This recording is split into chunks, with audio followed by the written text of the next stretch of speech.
comunicado que debe abarcar tres temas amplios, digamos así, ¿no? Empezando desde el alegato de apertura, luego todo lo que es la actuación probatoria y finalmente el alegato de clausura, lo que es propiamente el juicio. Entonces, en ese sentido, la idea, en realidad, de esta tarde es que nosotros nos quedemos con algunos tópicos o algunas estrategias que nos ayuden a tener un desempeño eficiente durante el juicio oral. Siempre he creído que ningún abogado puede garantizar que va a ganar un juicio. ¿Por qué? Porque ganar el juicio no depende del abogado, ¿no? Depende finalmente de un juez, de un tribunal, de un colegiado. Pueden haber una serie de factores. Incluso puede ocurrir que los propios testigos que inicialmente uno pensó que iban a declarar en favor del patrocinado, en el momento del juicio cambien su declaración. Entonces pueden ocurrir una serie de factores externos que hagan variar el resultado. Pero lo que sí puede garantizar un abogado es que va a realizar un trabajo eficiente, un trabajo eficaz y que va a plantear todas las estrategias y técnicas necesarias para afrontar el caso en momento. Y para eso es precisamente la idea de desarrollar algunas técnicas de litigación. Bien. Bueno, los temas que debemos abarcar en este módulo es estrategias para la presentación de la teoría del caso en el alegato de apertura, estrategias de defensa en la teoría en la etapa probatoria de juicio oral, examen y contraexamen de testigos peritos, prueba material, declaraciones previas y objeciones, y estrategias para la exposición del alegato de clausura. Entonces vamos a tratar de ir avanzando. En principio, partamos de qué es el juicio oral. El juicio oral es la etapa estelar de todo el proceso penal, en la que en definitiva lo que se va a decidir es la situación jurídica del acusado, ¿no? Entonces, para efectos del juicio oral se deben presentar un conjunto de teorías del caso. Y digo conjunto, ¿por qué? Porque son varios los sujetos procesales, ¿verdad?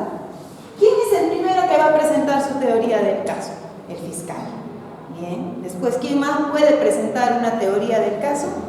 El abogado del actor civil, si es que hay constituido un actor civil. ¿Quién más puede presentar una teoría del caso? El abogado del tercero civilmente responsable. Y finalmente, ¿quién va a presentar su teoría del caso? Es el abogado del acusado, ¿no? Entonces, tenemos hasta 4 posibilidades. Y ahora, si son varios acusados, vamos a escuchar también varias teorías del caso. Pero, ¿qué es una teoría del caso? La teoría del caso es el instrumento más importante para que nosotros podamos organizar nuestro desempeño en un proceso penal y afrontarlo de manera eficaz y eficiente. Es la estrategia, la visión que nosotros vamos a tener para afrontar el caso, ¿no? Vamos a partir, de hecho, desde una hipótesis. Por ejemplo, viene mi patrocinado y me dice, me han denunciado. Acá está mi disposición de apertura de diligencias preliminares. Y entonces me cuenta, ya, ¿por qué te han denunciado? Ah, me han denunciado porque encontraron en mi casa que yo guardaba una motocicleta. Y la motocicleta aparentemente había sido denunciada como robada. Ah, muy bien. Esa es la denuncia, sí. ¿Qué tienes tú que decir al respecto? Lo primero que le tengo que preguntar, la primera idea del caso que yo voy a tener es lo que me responda mi patrocinado, ¿no? La persona que está viniendo a solicitar mis servicios. Igual el fiscal, la primera idea que va a tener es la idea que le está planteando la persona que está formulando una denuncia. Es su primera idea. Entonces, de repente la persona me dice, no, ¿sabe qué ocurre? Yo normalmente guardo vehículos, porque en mi patio funciona un garaje. Entonces, cierto, vino una persona y me hizo guardar, porque en mi caso es frecuente que yo reciba. Y yo no necesariamente para guardar le pido a cada persona que identifique que es propietario del vehículo que vas a guardar. Y en efecto, ¿no? Por las máximas de la experiencia, cuando uno va a un garaje y va a guardar un vehículo, alguien te pide su tarjeta de propiedad, el vehículo es suyo. No, de pronto lo lleva a guardar un amigo, el vehículo, porque yo estoy ebrio, puede ser, ¿no? Entonces, ya, esa es la primera idea que yo me doy. Entonces me voy formulando una hipótesis para afrontar ese caso en particular. Entonces, a partir de ahí va surgiendo mi idea de la teoría del caso. Entonces, finalmente, voy a ir avanzando. Si asumo el caso desde un principio en la etapa de las diligencias preliminares, investigación preparatoria, y el caso va avanzando, desde esa etapa es que yo me voy formando una idea del caso. Pero si yo asumo un caso en un juicio, entonces ya en ese caso tengo que revisar previamente qué es lo que se ha trabajado en ese caso y en base a eso también formularme yo una idea. Entonces, finalmente, la teoría del caso es un punto de vista que yo tenga de cómo afrontar determinado caso, ¿no? Bien.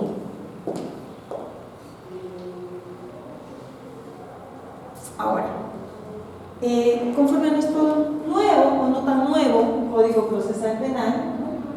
Se regula pues ya en el juicio oral, que nosotros no vamos a desarrollar la teoría del caso a nivel de diligencias preliminares o a nivel de la investigación preparatoria, sino nos vamos a centrar en lo que es el juicio oral y en nuestra actuación en el juicio oral.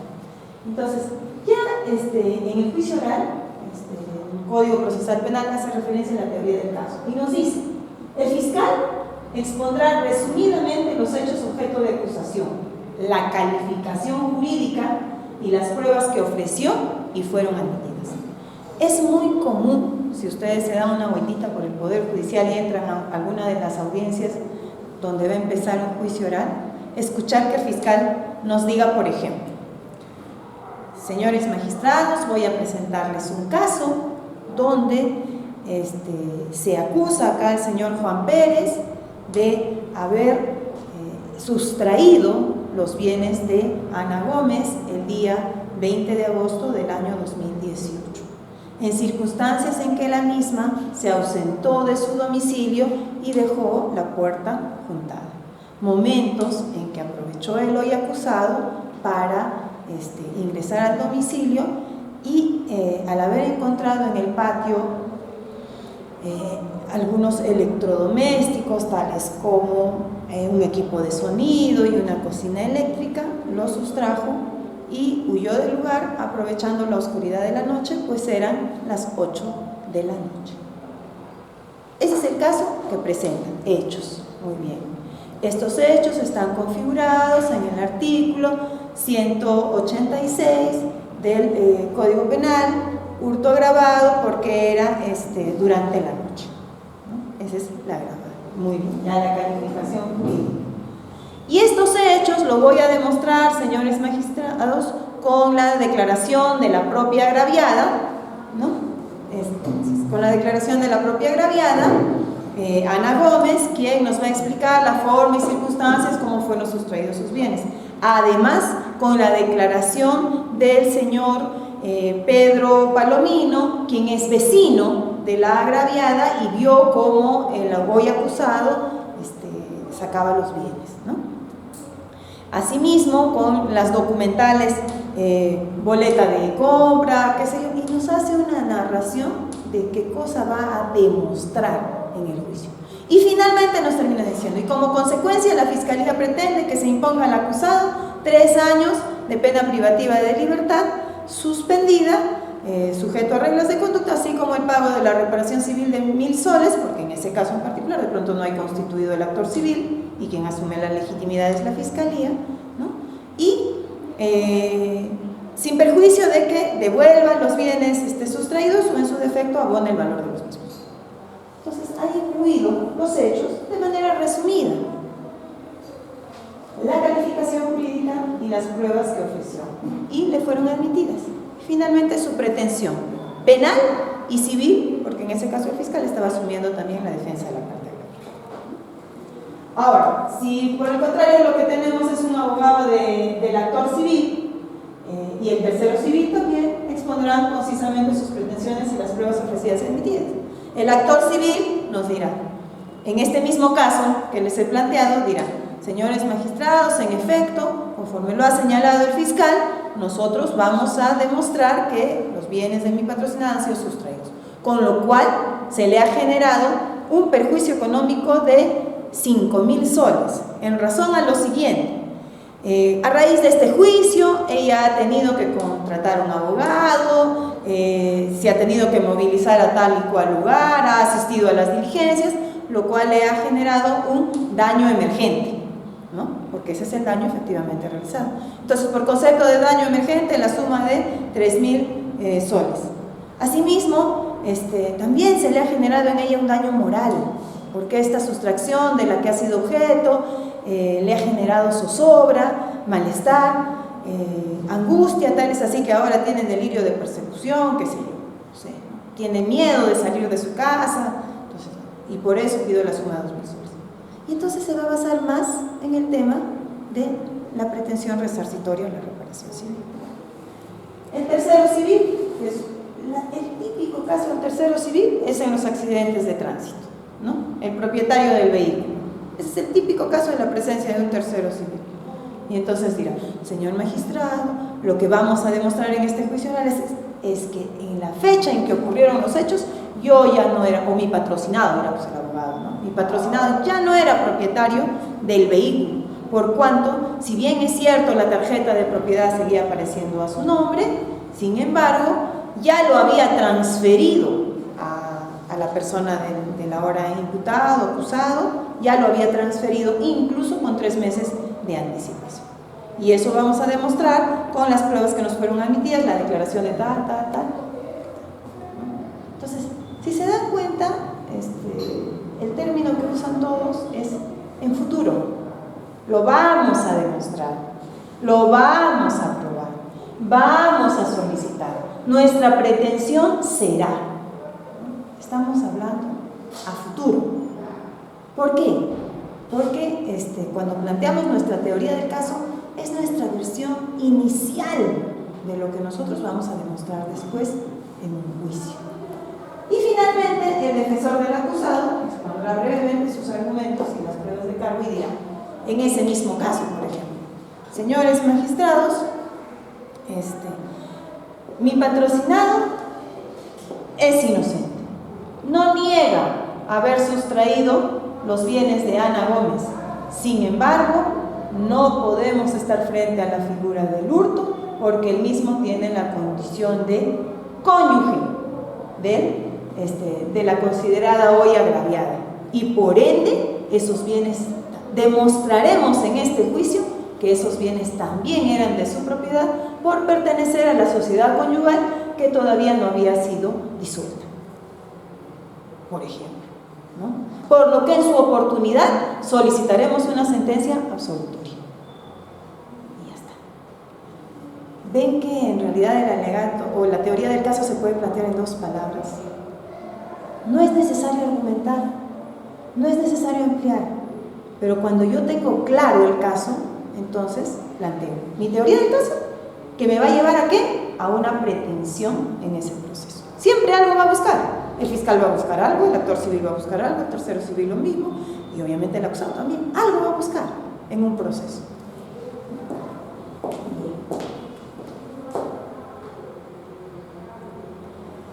A ver, características de la teoría del caso.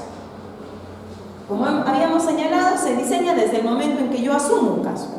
Cuando yo asumo un caso, yo no puedo asumir un caso a tientas, a ciegas, ¿no? Viene una persona, me va a plantear lo que ha pasado, le preguntaré en qué estado se encuentra su proceso, qué sé yo. Si tiene la documentación pertinente me la mostrará, si no tendré que ir a revisar la carpeta fiscal o el expediente. Yo tengo que realizar algunas diligencias para yo finalmente empezar a diseñar mi teoría del caso. Ahora, mi teoría del caso, como señalaba, puede nacer desde las diligencias preliminares y puedo pensar que en esa etapa me es posible lograr archivar un proceso. Pero sin embargo también existe la posibilidad, porque como yo les señalé al principio, ningún abogado puede garantizar a ciencia cierta que logrará. No, esto yo lo voy a archivar ahorita, ¿no? La típica, No, esto yo lo hago archivar ahorita. No, porque no depende de ti. De pronto el fiscal tiene otra idea o tiene otro prejuicio que a veces no necesariamente tiene que ver con el caso, pero que lo lleva a tener que continuar con ese proceso. Pero yo tenía inicialmente ya mi teoría del caso, pensé que lo podía hacer archivar. Muy bien, no lo logro archivar y pasa a la siguiente etapa, investigación preparatoria. Yo sigo con una idea y sigo peleando y acumulando pruebas y buscando. Pero la proyección siempre tiene que contemplar la posibilidad de que ese caso pueda llegar a un juicio. Entonces yo voy preparando mi teoría del caso que se va a ir orientando a un juicio oral. ¿Se alimenta durante la investigación? Sí, porque si yo he asumido un caso desde el principio, o así no lo haya asumido, tengo que recoger todo lo que pueda servir a mi teoría del caso durante la investigación. No olvidemos que el objeto de la investigación preparatoria es reunir pruebas de cargo y de descargo. Y si es que eso es así, en esa etapa yo puedo decirle, señor fiscal, yo quiero que usted curse oficio de tal institución para que recabe tal información. Yo quiero que usted curse oficio al hospital regional para que nos remita la historia clínica de mi patrocinado. ¿Por qué? Esos días estaba internado. Puede ser, ¿no? Entonces, y el fiscal, no, eso no me conviene, no, con eso yo no voy a demostrar, pues así. Y si no lo quiere hacer, tú te llevas. Listo. Entonces, ya desde ese momento uno va recabando sus pruebas. Todo lo que te pueda servir para que finalmente puedas sustentar una teoría del caso. Entonces, vamos alimentando nuestra teoría durante la investigación. Ahora, tiene que ser una teoría única. Pues. Yo no puedo llegar a un juicio oral y decir, señores magistrados, voy a demostrar en este juicio oral que mi patrocinado no estuvo en el día y hora indicados en el lugar en que ocurrieron los hechos. Y si estuvo, no fue él quien cometió el homicidio de Rosa Quispe. O no estuvo o sí estuvo. Yo no puedo plantear una teoría del caso así. Yo tengo que tener la seguridad. Si no estuvo, entonces es lo que yo voy a defender. Que no estuvo. Y acreditaré con las pruebas que me han sido admitidas en la etapa correspondiente que no estuvo. Pero no puedo decir, señor, no estuvo. Y si es que estuvo, entonces no fue él quien mató a la gravedad. ¿No? Entonces, no, yo no puedo manejar dos teorías paralelas, incluso contradictorias. Mi teoría tiene que ser única, tiene que ser consistente, tiene que ser sólida. Debe ser autosuficiente, como nosotros decíamos.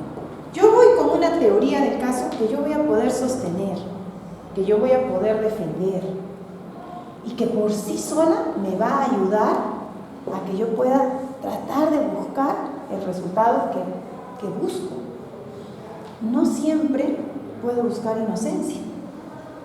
Supongamos que sí, mi patrocinado ya ha reconocido desde sus declaraciones primigenias que es responsable de los hechos y hay pruebas que corroboran su dicho.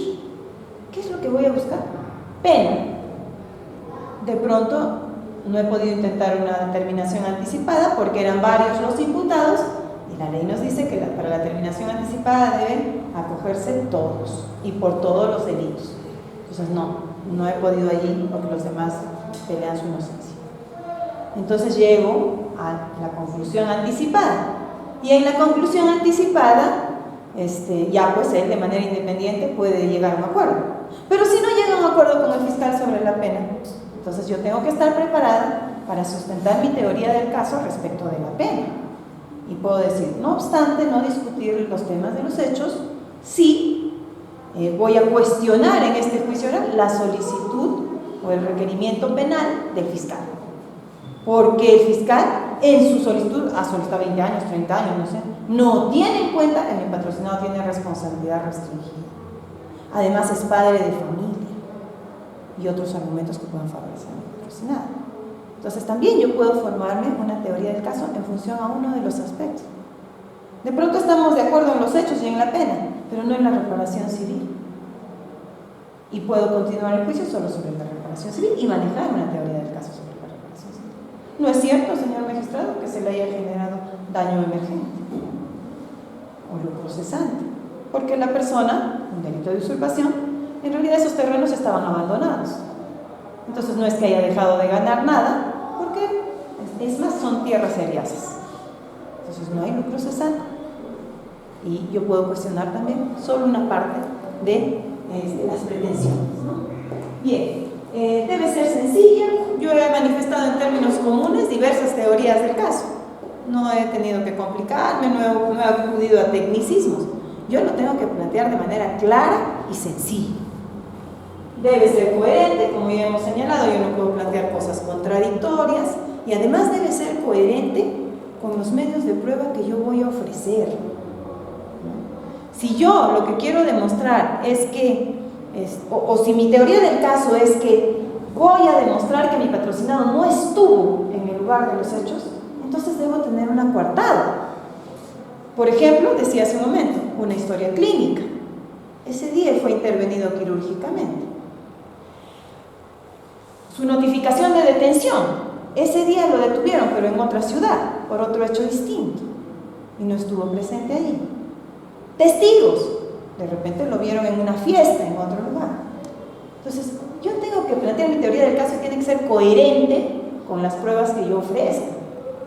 Yo no voy a decir, voy a demostrar en este juicio oral que mi patrocinado no estuvo el día y hora indicados en el lugar de los hechos y no tengo ni una prueba. Entonces, ¿cómo es que voy a demostrar? Imposible, ¿no? Entonces tiene que ser coherente, debe ser veraz. Porque la idea también de todo abogado no es solo preocuparnos por el tema económico, sino realmente cuidar mucho nuestra reputación. No va a ser el único caso que vamos a asumir. Igual como fiscales, si es que en algún momento somos fiscales, o defensores públicos, como quien habla. Entonces, realmente lo que debemos prometer es lo que vamos a cumplir, porque si no, no prometamos nada. Y más adelante vamos a ver cómo es que podemos plantear teorías del caso sin necesidad de prometer que nosotros vamos a probar algo, ¿no? Es una teoría del caso en negativo, pero en fin. Y debe ser suficientemente jurídica, obviamente.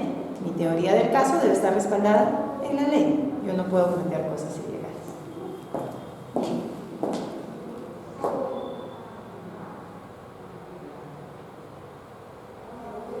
Bien. Básicamente entonces tenemos una idea genérica de lo que es una teoría del caso. Es un punto de vista, es una posición, es una hipótesis sobre determinado hecho, ¿no? Bien. ¿Cuáles son esas técnicas que nos van a ayudar a defender nuestra teoría del caso en un juicio oral? El alegato de apertura, el alegato de clausura, el contrainterrogatorio, el interrogatorio, el contrainterrogatorio y el uso experto de objeciones. Y eso es lo que vamos a desarrollar en esta sesión. El alegato de apertura.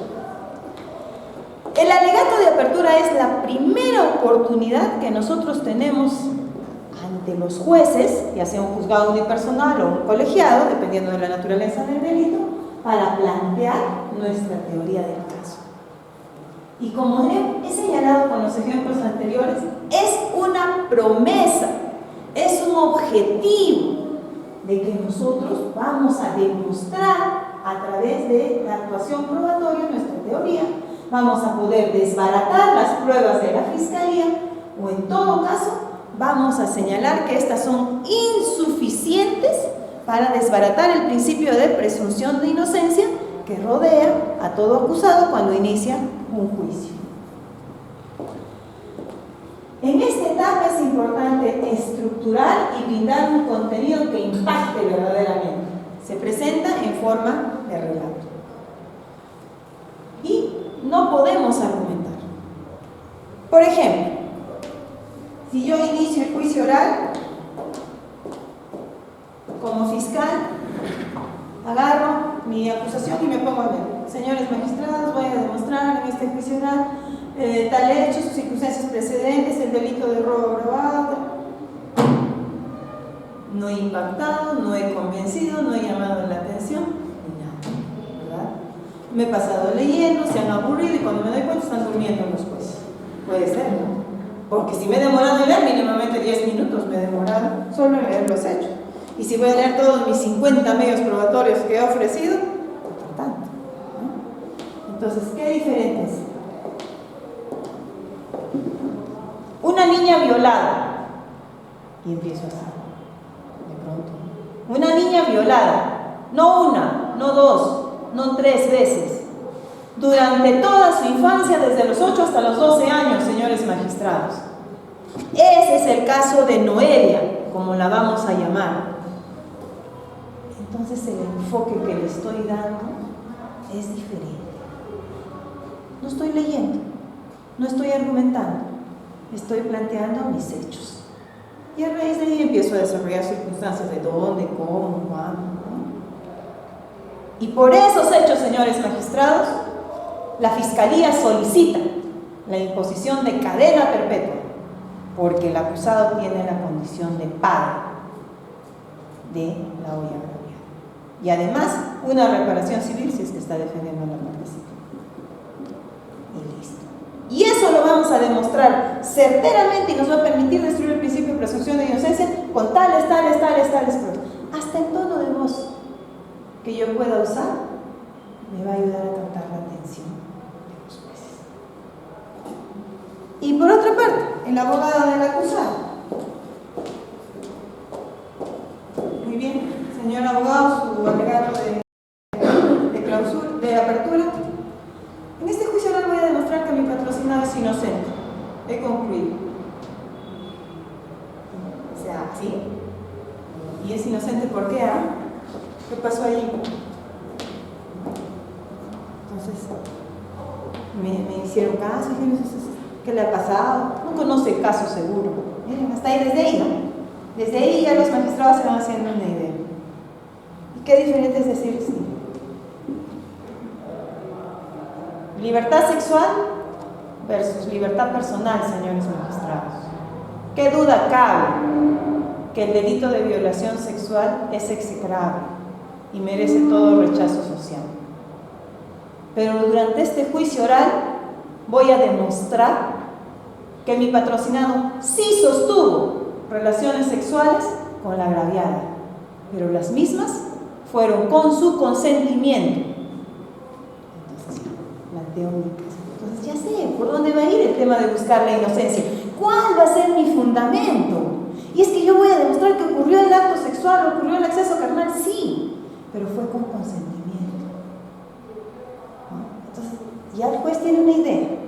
¿Y por qué es importante el alegato de apertura? Porque va a marcar después la pertinencia de toda la actuación probatoria que yo voy a realizar. Si mi teoría del caso está orientada a demostrar que, por ejemplo, en este tema de la violación, el acceso carnal fue con consentimiento, mis preguntas tienen que estar orientadas a ese fin. Cuando yo interrogue, por ejemplo, al médico legista, le voy a preguntar si encontró algún signo de violencia. Y me dirá, sí, lo encontré acá en el codo. Y ese es un signo de violencia propio en un acto de violación. Desde su experiencia, señor perito, ¿cuáles son los actos de violencia física que se presentan en un caso de violación? De ataque de defensa, me dirá, pues no. De ataque porque la persona cuando intenta ultrajarle, con la pierna le golpea acá, o le sujeta de las manos. Entonces, y esa lesión en el hombro que se le ha encontrado a la agraviada, ¿se relaciona como un acto de violación sexual? No, puede haberse causado. La única equimosis que tenía en la espalda de 1 centímetro es un acto propio de violación. Entonces, mis preguntas van a ser marcadas por la teoría del caso que yo he señalado al principio. Porque si no, no olvidemos, en un juicio no estamos solos. Si eres fiscal, tienes a la contraparte, el abogado del acusado, que va a estar atento, y viceversa, ¿no? Entonces, impertinente, señor magistrado. No responde a su teoría del caso. Ella no nos ha dicho que iba a acreditar eso, nos ha dicho que iba a mostrar otra cosa. Entonces, es muy importante saber cómo plantear nuestra teoría del caso. Ya hemos dicho que es una promesa, un objetivo y que no debemos argumentar. Incurrimos en error, y también lo hace el fiscal, y ojo, hay una regla en el tema en general de todo el proceso, y es conoce a tu juez. Hay jueces que te lo permiten, hay jueces que no te lo permiten, y a veces ya te vas a ir dando cuenta a lo largo de la práctica. El fiscal empieza a hablar, y este hecho lo voy a demostrar con la declaración de Juana Pérez, quien señaló que ese día ella se encontraba a 1 metro de distancia de donde ocurrió la agresión física y pudo ver claramente cómo el acusado le dio un golpe certero en el ojo a la agraviada. Está argumentando el fiscal. No hemos actuado nada, todavía estamos empezando el juicio. Y como en un alegato de apertura nos va a empezar a decir qué cosa ha dicho Juana Pérez como testigo. Si no ha dicho nada, sus declaraciones previas no sirven. Nos van a servir, vamos a ver más adelante, para desarrollar la técnica. Pero no van a reemplazar la declaración que recién va a dar esa persona en juicio. No olvidemos, yo he señalado, el juicio es una etapa estelar y autónoma del proceso. Y es juicio oral. Entonces las declaraciones recién se van a dar. ¿Qué hace argumentando el fiscal? Y lo mismo. El abogado agarra y empieza a decir, y entonces vamos a demostrar que el delito de usurpación no ocurrió, señores magistrados, por cuanto el único testigo de la fiscalía va a declarar en este juicio oral cómo es que los agraviados tienen enemistad desde hace 10 años atrás, porque se habían peleado por un tema familiar. Pues si todavía no declaré el testigo, ¿qué estoy argumentando? O sea, ahí yo no puedo desarrollar argumentos. Lo que tengo que plantear es qué voy a demostrar, cómo lo voy a demostrar y qué pretendo a la conclusión de ese juicio. Tan sencillo como eso.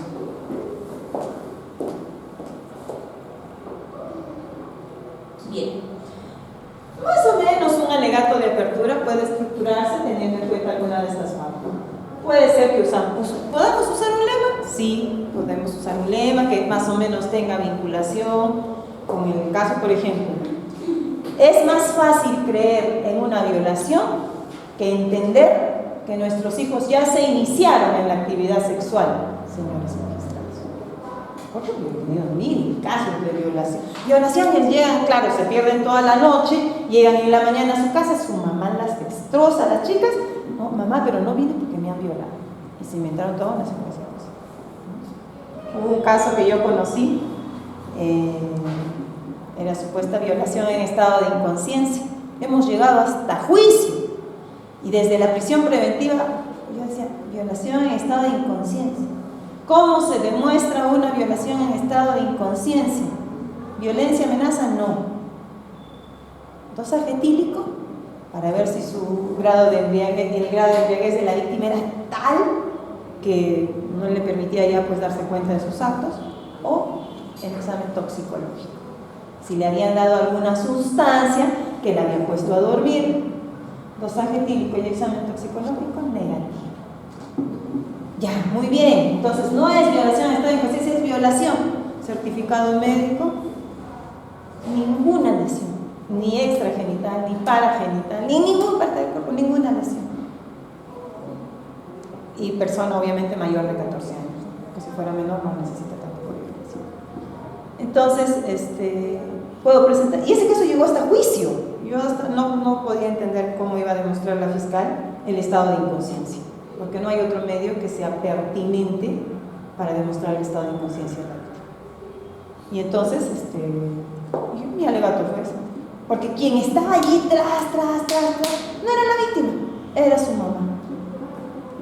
Entonces mi teoría del caso me permite decir, no, acá hay un tema, y de verdad hay temas.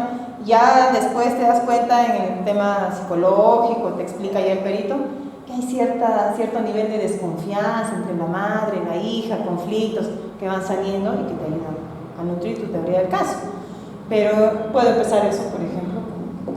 Sí, señores magistrados, es más fácil pensar que mi hija fue violada a entender que a su corta edad se inició en la actividad sexual.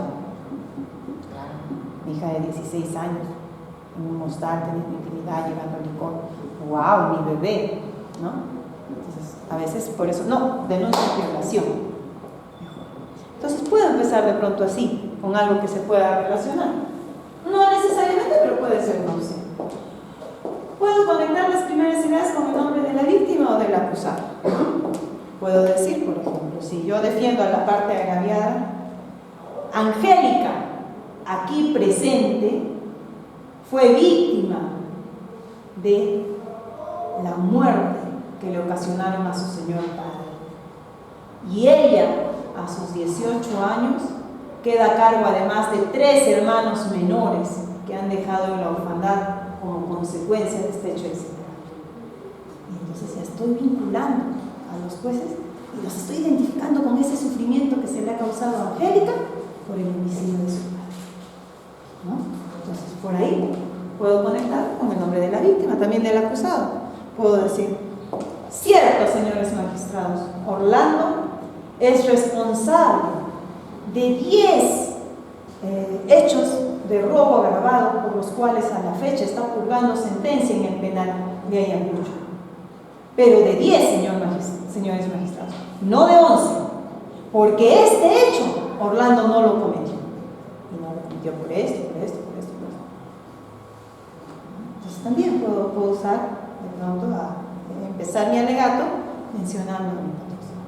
O si ya no lo queremos llevar desde ese lado, puedo decir: mi patrocinado, señores magistrados, aquí presente, Ricardo Abregu, es padre de familia, un hombre honorable que nunca ha sido sometido a este tipo de procesos, hablar un poquito de su reputación, y por ende no es posible que en esa trayectoria de vida ahora se le pretende imputar este hecho que él no ha cometido, y no ha cometido por esto. También puedo empezar así, para ir vinculando, para que los jueces no vean el caso como una cuestión extraña o ajena, ¿no? Ahora, puedo mostrar una persona o objeto, como señalaba, puedo decir aquí la víctima o acá el acusado también, aprovechando que están presentes. Puedo hacer referencia a algunas estadísticas, ¿no? Hablaba hace un momento del delito de violación. Los delitos de violación sexual, según las estadísticas, cada vez van en aumento y nosotros no podemos permitir, por lo que en este caso es necesario emitir una sentencia ejemplar, puede decir el fiscal. Entonces, basándose en estadísticas, hablar de temas psicológicos, características de una persona antisocial, de pronto el perfil que puede haber arrojado la pericia psicológica que le practicaron al acusado, lo puede usar el fiscal. Tenemos acá un psicópata, ¿sí? Por ahí.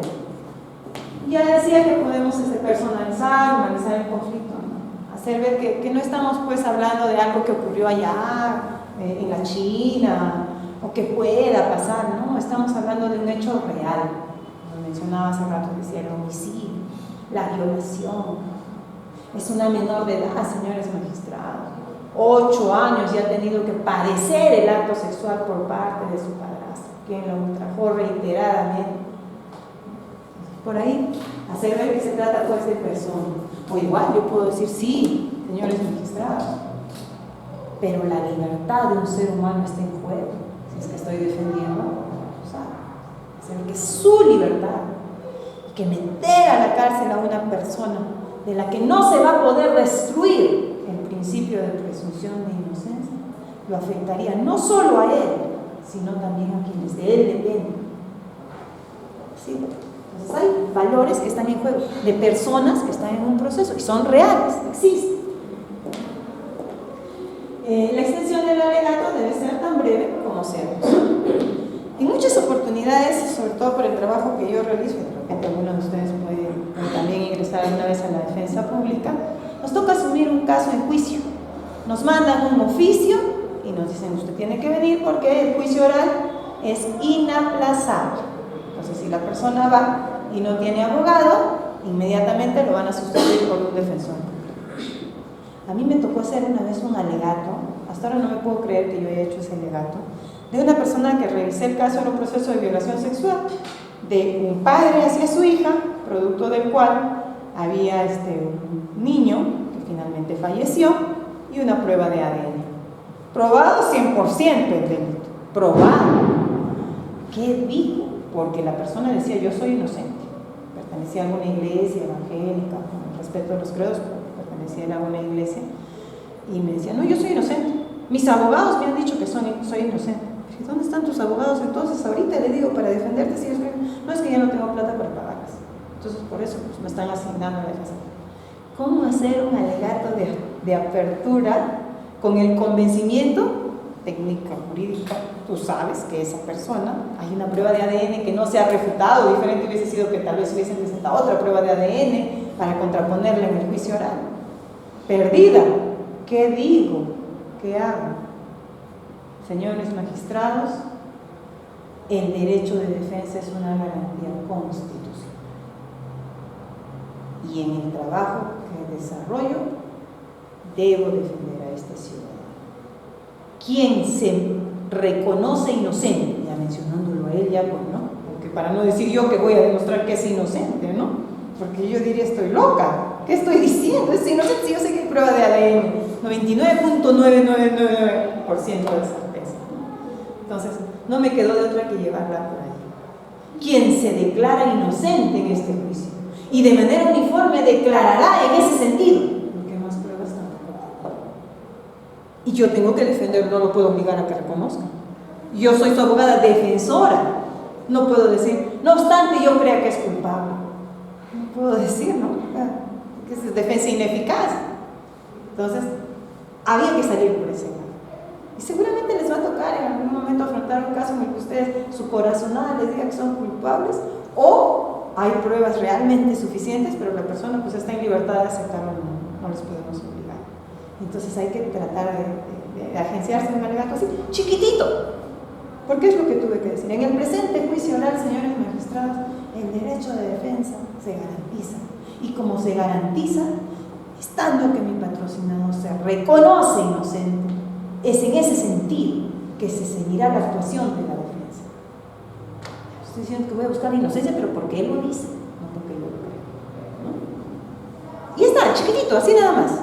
O en otros casos, un alegato les decía hace rato que puede ser positivo. El fiscal siempre tiene que hacer un alegato positivo, porque siempre va a ofrecer probar algo. Y tiene pruebas, ¿no?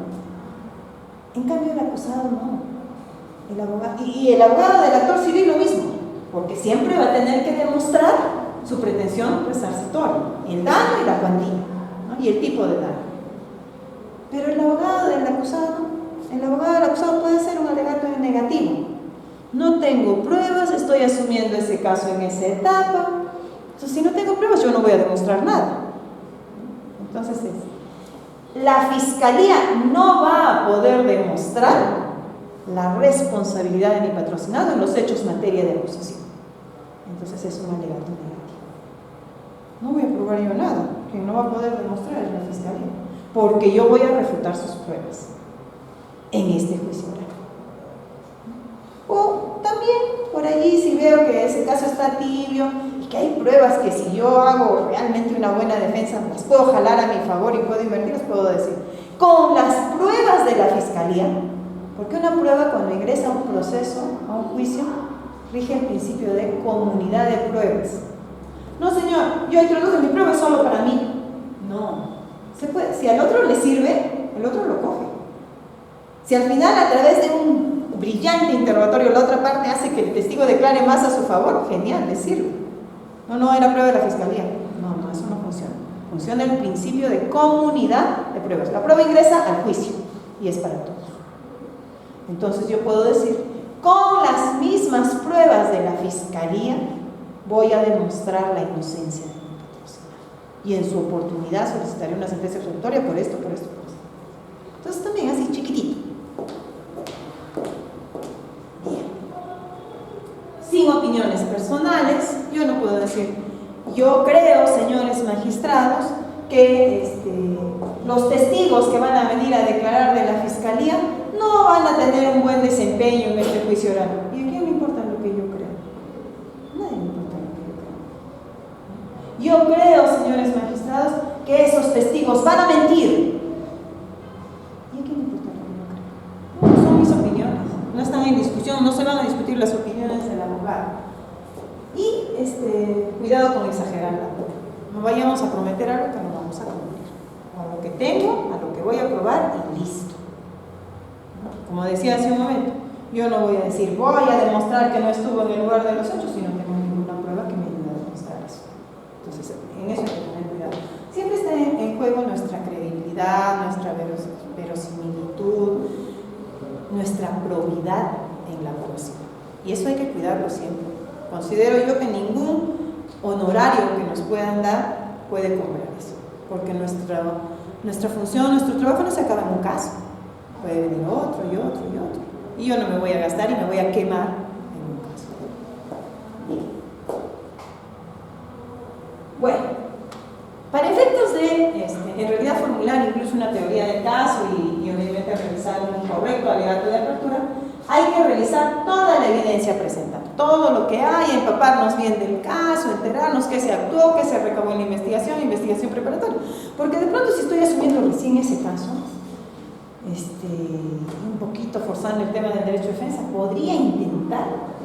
El fiscal, obviamente, sí es cierto, recaba pruebas de cargo y de descargo en la investigación preparatoria, pero cuando se va a juicio, él solo va a presentar las pruebas que a él le conviene, ¿verdad?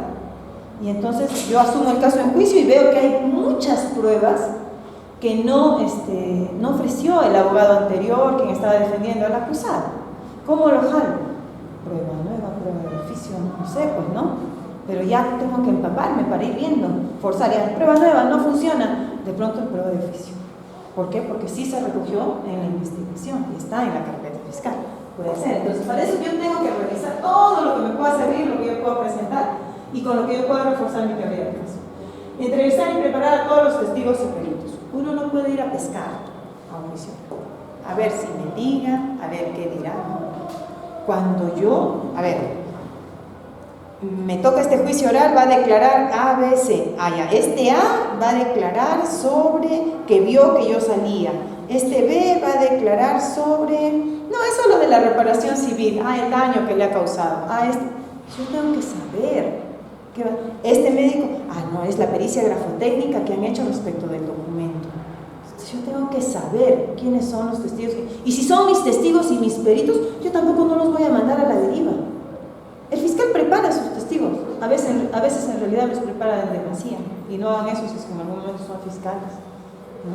Porque una cosa es preparar al testigo y otra cosa es decirle al testigo lo que va a declarar. Y eso en realidad, un fiscal, en realidad no debe estar permitido ni para el fiscal ni para el abogado, ¿no? Pero un fiscal, defensor de la legalidad, que se invente un caso y lo cree en base a testimonios que él se ha inventado, y ocurre, Entonces, en realidad, eso no es preparar al testigo. Cuando uno prepara a un testigo, le dice, a ver, ¿qué es lo que tú vas a declarar allá? Este hecho puntual. Ya te pueden preguntar así, te pueden preguntar así. Mira, si no recuerdas algo, mejor di no recuerdo. Si no sabes, di no sé, no te inventes, habla poco, sé concreto. Eso es preparar a un testigo, ¿no? Pero para eso yo tengo que saber, pues, sobre qué va a declarar los testigos, los peritos, entrevistarlos si es que es posible, si no, leer sus declaraciones previas. Y bueno, revisar la prueba de la acusación o de la defensa, ¿no? Si soy fiscal, ver qué cosa tiene la defensa. Si soy abogado defensor, ver qué tiene el fiscal, según sea el caso. Cierre del alegato. Bueno, un alegato de apertura normalmente se cierra con la pretensión. El fiscal lo que va a decir es si por ende la fiscalía solicitará, se imponga al acusado 10 años de pena privativa de libertad e inhabilitación conforme al artículo 36, numerales tal del Código Penal. El actor civil dirá, solicitaremos como consecuencia 10.000 soles por concepto de reparación civil, 5.000 por lucro cesante y 5.000 por daño contra la persona. Y el acusado dirá, por lo que en su oportunidad solicitaré la absolución de mi patrocinio. Esa es una forma muy común de cerrar un juicio oral, lo que nosotros vamos a hacer. Pero de ahí puedo nuevamente retomar mi lema inicial, si es que inicié con algún lema, y hacer énfasis en decir, por lo que yo solicitaré la absolución. Porque recordemos, señores magistrados, es cierto, en este juicio está en juego la libertad sexual, pero también la libertad personal es un valor importante, garantizado constitucionalmente. He concluido, gracias. Puedo cerrar retomando lo que inicialmente yo dije, ¿no? Colocar una idea vinculada a una máxima de la experiencia, de pronto a la que se pueda asociar el caso, ¿no? y mencionar algún aspecto particular sobre la víctima del abusado. Lo mismo que yo dije hace un momento, lo puedo decir al final. Porque recuerden, señores magistrados, no se trata de un delincuente nato el que tienen ustedes acá presente, sino de un padre de familia y un buen ciudadano que a lo largo de sus 60 años de vida nunca ha estado involucrado en hechos similares. Entonces puedo terminar con eso, ¿no? Agregarle un poquito más a lo que normalmente se puede hacer. A ver, acá tenemos aunque nos suene un poco irreal, en realidad los alegatos ahora son como en las películas, como las que vemos. Así son. Cuando uno está en un juicio, la idea, como les decía, es impactar, es manejar lenguaje, es hablar fuerte, en algún momento callarse, ¿no? Y este es un ejemplo de un alegato de apertura.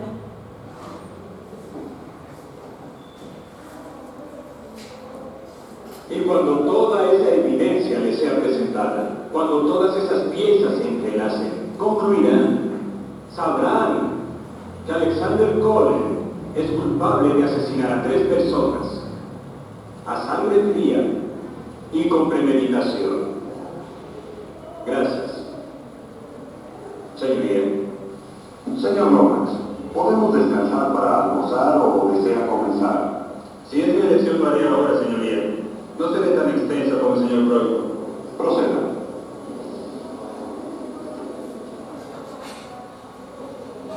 Damas y caballeros del jurado, sé que han pasado toda la mañana escuchando al señor Broyko hablar.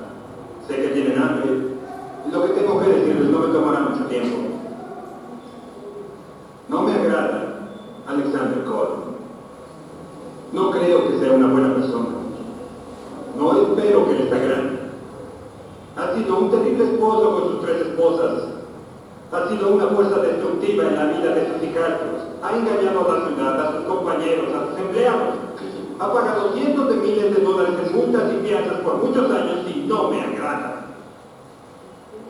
Les diré algunas cosas durante el curso de este juicio que van a hacer que les agrade aún menos. Pero esto no es un concurso de popularidad, es un juicio de homicidio. Y el único hecho importante que probaremos en este procedimiento es que Alexander Cullen estaba en otra parte cuando estos horribles crímenes tuvieron lugar. Ahora, la Fiscalía montará un gran espectáculo. Tienen a todo un equipo aquí, harán todo lo que se les ocurra en este caso. Pero yo quiero una cosa de ustedes. Una cosa. Eso es todo. Quiero que ustedes se pregunten, el que no me agrade este hombre es razón suficiente para declararlo culpable. Disfruten su almuerzo. De pronto, ¿no? Miren, en ese caso el abogado igual hablaba de la persona, pero no hablaba como lo hacía yo en el sentido de que este es un buen padre de familia, es un ciudadano ilustre, no, decía, este es detestable, yo mismo lo odio, tiene infracciones de tránsito, es un maltratador de su mujer, el trato que le daba era horrible, ¿no? Lo peor. Pero no está en discusión que no nos agrade. Lo que va a estar en discusión es que él no cometió esos crímenes porque no estuvo allí. Entonces, también, entonces, tú dices, ese era su abogado, era su enemigo. No, pero era su abogado. Entonces, sí, puede ser, ¿no? Es un tema de creatividad. Porque cuando uno va a tener un caso, los casos que he asumido desde el principio, con honestidad, y he llegado a juicio, ¿no? Desde la investigación, los asumo como mis hijos. Un poquito de pasión también, es bueno ponerle al tema, a lo que uno hace en general, ¿no? Porque si lo haces con frialdad, si lo haces como algo ajeno, sin empatía con tu patrocinado, no sé qué estás defendiendo. Entonces yo sí, los casos que he asumido los asumo con pasión. Y realmente peleo, a veces en realidad la pasión también me gana un poco, ¿no? Y con el fiscal ahí nos damos, ya salimos y, oye, que te vaya bien, chao, listo. Y adentro le he dicho, el representante del Ministerio Público no sabe preguntar, no sabe. Entonces, Pero a veces pues te gana la pasión porque asumes tu caso, lo preparas, ¿no? Y nos vamos a ir a juicio, ¿qué voy a decir? ¿Cómo lo voy a plantear? ¿Por qué lado me voy a ir? Como les decía, el alegato no necesariamente tiene que ser que no es... A ver, opciones para el alegato.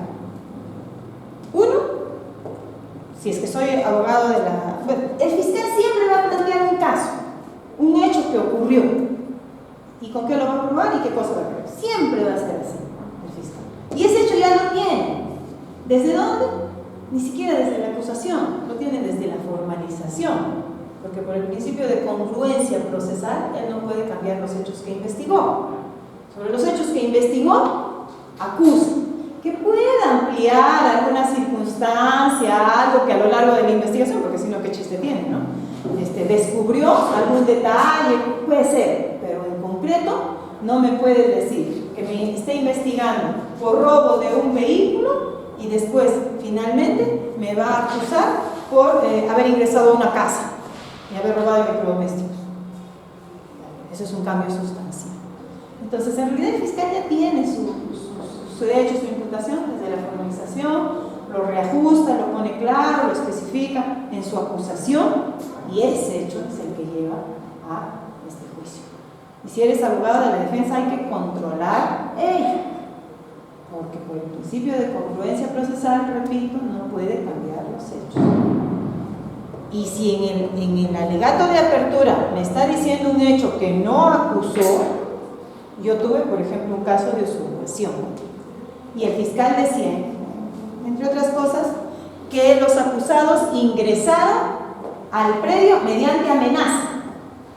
Nunca, ni en la investigación ni en la acusación, llegó a decir en qué consistía la amenaza, porque la amenaza es un elemento normativo, o sea, está en el tipo penal de usurpación, que mediante violencia o amenaza, es un elemento normativo, está en la norma, pero en la imputación no van elementos normativos, van hechos que le dotan de contenido al elemento normativo.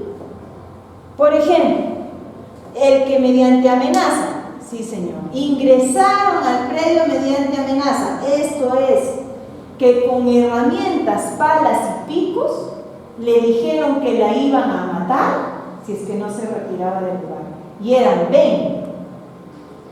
Ya estoy diciendo en qué consistió la amenaza. Era una amenaza contra la vida de la persona y resultaba creíble porque las personas estaban dotadas de palos y picos que si bien no lo utilizaron para generarle daño, pero sí sirvió como un instrumento para un poco vencer la resistencia de la víctima. Y esa es una amenaza creíble. Pero como nunca la fiscal me dijo en qué consistía la amenaza, ¿podía integrarlo en el momento de su alegato? Podía integrar el momento de su alegato porque nunca lo dijo. Estábamos en ese caso frente a una imputación deficiente, ¿no? Cuando una imputación tiene elementos normativos que están sin contenido, le causó lesiones leves. Lesiones es un elemento normativo. La ley habla de lesiones leves, lesiones graves, ¿no? Agresiones. Pero ¿cómo le causó? Eso es el contenido fáctico, los hechos. Entonces, en mi imputación, yo no puedo encontrar elementos normativos si no están con su contenido fáctico, en qué consiste, cómo se hizo. Entonces, en ese caso, me opongo. Señora juez, me opongo, está modificando su imputación. Puedo oponerme también a su alegato. Les decía hace rato, conozcan a su juez. Algunos me lo permiten y otros no. Porque desde ahí empieza la guerra. Si empiezo a objetar, hay un tema psicológico. Y el fiscal se va a poner nervioso si es que no sabe manejar esa situación. He concluido, va a decir, ¿no? Entonces lo dejé sin piso. Puede ser. Bien, entonces eso es en cuanto al alegato de apertura, la primera parte. Hasta ahí me han entendido, ha quedado claro, tienen alguna duda, no sé. ¿Algo? ¿Está claro? ¿Sí? Entonces, miren. Básicamente, no mentir. En un alegato de apertura no mientan porque ustedes están cometiendo algo que deben cumplir. Salvo el caso que piensa como el niño, ¿no? Y que tuve que echar la culpa a la otra persona. no argumenten. Mira, no hablen sobre las pruebas, qué van a decir, qué no van a decir, o empiezan ya a refutar, o empiezan a decir que mintió, no mintió el testigo, eso no es de manera. Y que por favor se entienda su teoría de caso. Cada vez que yo llevo una audiencia, siempre he observado que los abogados han presentado pueden desplazarse acá en el simplemente es así Bien, tu pregunta está bien, ¿no? O sea, nosotros tenemos un problema en las salas de audiencia. Si te has dado cuenta, el micro está estático. Lo máximo que puedes hacer es parar. Y sí lo puedes hacer, ¿eh? Sí lo puedes hacer. No solo en un alegato, en cualquier intervención que tú tengas en todas las audiencias, yo me paro. Cuando estoy segura de que ese caso es mi caso y lo voy a ganar, me paro. Cuando no me pongo solar para más, pero si no lo defiendo así con énfasis, digo no, y me pongo de pie y así, ¿no? Pero si no, calladita, ¿no? En ese caso imagínate que me voy a parar en el caso del ADN y la violación. ¿Qué me voy a parar? No, calladita, no, sí, bueno, era el abuelo, no se tuvo en cuenta que al mismo tiempo al ser el padre pudo haber sido el abuelo y eso no se analizó en el área, me tuve que inventar pues, algún argumento, ¿no? En realidad sí se había analizado el factor de abuelidad también en ese caso, porque no solo era el padre, era el abuelo del feto, ¿no? Pero lo máximo que puedes hacer por la posición del micro y porque las audiencias tienen que registrarse en el audio es parar. Eso sí, ¿no? Por ahí que puedes avanzar, retroceder, apoyarte así, sí. Y en realidad genera más impacto. Levantar la voz o callarte. Si tú ves que estás hablando y hay 3 magistrados ahí que ni te escuchan y están ahí, tú te callas, guarda silencio y se van a dar cuenta. Los magistrados se van a dar cuenta. Continúe, doctora, disculpe. Cállate. O levanta la voz, o baja, inflexiona, manejo oratoria, gestos. Imagínense que me pongo a hablar con ustedes así. Voy a demostrar la inocencia del patrocinado porque no estuvo, ¿no? O como decía, de pronto sentada, leyendo. Yo puedo estar sentada, pero también puedo hacer, manejar expresión, mirar de frente, ¿no? O imagínense, ¿saben qué? En este juicio oral yo voy a demostrar que mi patrocinado no estuvo, o me pongo a hablarles a ustedes así. ¿Me van a creer lo que estoy diciendo? Entonces importa mucho, por eso decía que la pregunta es buena, cómo tú presentas, no solo el contenido del alegato, sino la forma, cómo tú te desenvuelvas para decir ese alegato, ¿no? Entonces, y eso es práctica. El tema de litigación es práctica, no hay otra cosa. Al principio, yo cuando me inicié hace 15 años atrás en mi carrera, lo primero que hice fue un informe oral, en una vista de la causa en un proceso civil. ¿Cómo me sudaban mis manos terriblemente, ¿no? A pesar de que ya en la universidad expones y todo, pero ese día me sudaban mis manos. Me había bañado yo en desodorante igual porque transpiras, estás nervioso, tal. Después es una zapatilla, ¿no? Entonces hablas bajito, no te dicen levanta la voz, te equivocas de lugar porque ahora es bien marcado, ¿dónde se tiene que poner pues el fiscal? Yo recuerdo que esa vez me puse y ¿usted por quién viene? ¿Apelante? Sí. Y tuve que cruzar tremenda cosa de la sala, que entonces porque ya adelante había una actriz que decía apelante. Y yo no lo vi, me puse donde pude, más cerca para no tener que caminar mucho porque estaba nerviosa. Entonces pasa. Enfrentarse a un juicio es como quien quiera domar a la bestia, ¿no? Al principio te sientes atemorizado, asustado, pero ya después tú lo vuelves gato a león, ¿no? Entonces sí pasa. Pero es práctica, y es animarse, es decir, no, lo voy a hacer. Yo conocí una abogada que la miraba en todas mis audiencias. Cuando yo estaba en Colmex, sí, claro, y después me enteré que era abogada, ¿no? O sea, me decía, no, yo asisto a todos los juicios porque me gusta, aprendo, y voy a tener mi primer juicio y me estoy preparando. Y bien, ¿no? O sea, bien. Las estrategias que ella desarrolla para estar preparada. Y las audiencias, salvo los delitos privados, violación contra el pudor, son públicas. Las de apelación igual, así que pueden asistir como ustedes consideren. Todo tipo de audiencias son públicas.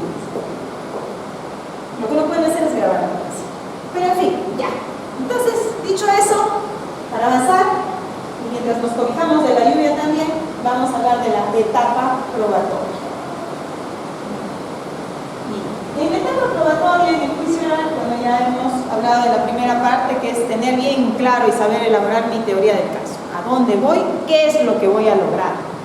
No qué es lo que voy a pescar, sino qué es lo que yo voy a lograr y tengo la certeza de que voy a lograr. Saber hacer un interrogatorio directo, saber hacer un contrainterrogatorio, saber presentar la prueba material, saber objetar, saber realizar un buen alegato de apertura y mejor aún, un alegato de clausura, como lo vamos a ver. Y hablemos del interrogatorio. El interrogatorio lo realiza la persona que ofrece al testigo o al perito. O, si se trata del acusado, siempre inicia el interrogatorio. Quien hace el interrogatorio del acusado es el fiscal. Y el actor civil, o el abogado de la causa. Entonces, ese es el interrogatorio. ¿Qué cosa nos busca el interrogatorio? Es el primer contacto que uno tiene, ya sea con el acusado, con el testigo, con el perito.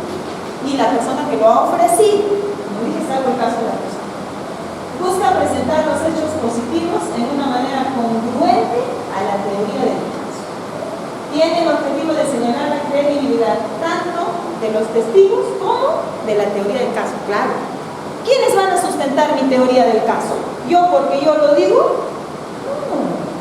Pues te van a corroborar lo que yo he dicho. ¿Cómo lo voy a cumplir? Ingresando toda la información posible al juicio. ¿Y quiénes? ¿A través de quiénes se ingresa esa información? ¿Del acusado? Sí, puede ser del acusado. Pero no olvidemos que la declaración del acusado es solo un medio de defensa, no es testigo. Siempre que ustedes vean un requerimiento acusatorio, fíjense en sus pruebas. Y por ahí alguien que todavía está desubicado dice, declaración del acusado como prueba. ¿Qué ha dicho que la declaración del acusado es prueba? Eso es un medio de defensa, porque el acusado puede mentir, puede callar. Entonces es un medio de defensa. Tan es así, y también ya lo he aprendido ahora por estrategia, yo casi siempre hago declarar a mis patrocinados, porque yo trabajo en la defensa pública y defiendo a los acusados, como yo digo, a mis delincuentitos, ¿no? A los chicos malos, al final. Al final. ¿Por qué? Porque una vez he escuchado todo lo que tienen que decir los demás, evalúo si mi patrocinado va a declarar o no. Y si va a declarar, qué cosas importantes debe aclarar respecto de que hayan hecho los testigos. ¿No? Entonces, a veces al principio crees que porque declara al principio se le va a creer más, porque declara al final se le va a creer menos. No es así. La ley dice que el acusado puede declarar en cualquier etapa del caso.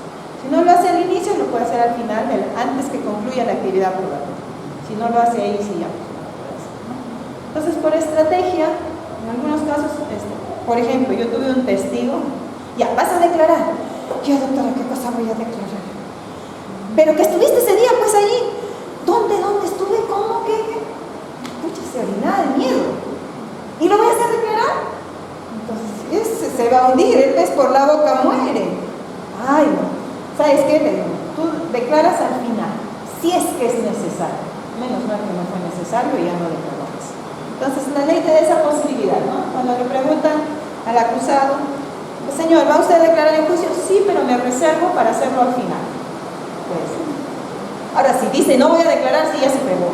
Ya no puede declarar más. Pero sí puede decir sí, pero me reservo para hacerlo al final. Una estrategia, uno evalúa pues. Hay quienes dicen, no, yo voy a declarar al principio porque soy inocente y como estoy seguro, voy a declarar al principio. Bueno, de pronto conviene a su estrategia. Pero ese es el acusado, ese es su punto. Bien, hablamos del interrogatorio básicamente de testigos y peritos. Decíamos que el interrogatorio lo hace la parte oferente, en principio, ya después veremos los demás. El interrogatorio, así con su nombre, interrogatorio, ¿quién interroga? La parte que ha ofrecido al testigo o al perito. El primer paso. Bien, ¿cuáles son las características del interrogatorio? Efectividad, debe ser conciso, preciso y evitar información innecesaria. Si yo he sido mi testigo y le pregunto algo y está hablando de más y está diciendo cosas que no convienen a mi caso, yo lo puedo interrumpir. Muy bien, señor, suficiente, y hago mi siguiente pregunta. Entonces yo tengo que estar atenta a lo que está declarando, no es que yo le pregunte. La labor en un juicio oral es titánica, porque si estás interrogando, tienes que estar viendo qué le vas a preguntar, siguiendo la secuencia de tu interrogatorio, tomando nota de lo que está respondiendo. ¿Por qué? Imagínense un juicio de 8 meses y que después tenga que hacer el alegato y me dicen que mi audiencia donde voy a hacer mi alegato es de acá a 3 días. ¿Ustedes creen que voy a poder volver a escuchar todo el audio de ese juicio de 8 meses? No. Entonces, en ese momento por lo menos tomo los tips, cosa que después cuando escuche el audio solo busco esa partecita que me interese, ya no me dedico a escuchar el juicio completito, a ver qué dijo, qué no dijo. Entonces ya voy tomando de la información que me interesa y que en algún momento voy a utilizar en mi alegato de clausura, porque allí es donde yo sí voy a argumentar sobre las pruebas que se dan. Entonces, miren, estoy interrogando, estoy siguiendo la secuencia del interrogatorio y estoy anotando lo que va diciendo. Y al mismo tiempo tengo que estar con cuidado de que las otras partes me vayan a formular objeciones, ¿no? Entonces, por ahí. Entonces, lo que decíamos es que la información que interesa, que ingrese, es la que yo quiero para mi teoría del caso. Si se está yendo más allá, me corto. Y se puede hacer. Ah, muy bien, señor. ¿Y qué fue? A ver, deténgase en ese caso. ¿Y qué es lo que pasó? Puedo en ese momento interactuar con el testigo. No es necesario que él termine su respuesta y ya yo recién. No, yo tengo que controlar también la información que está ingresando. El testigo tiene que ser lógico para obtener un relato coherente de los hechos. Yo no le voy a preguntar primero el final, después el principio.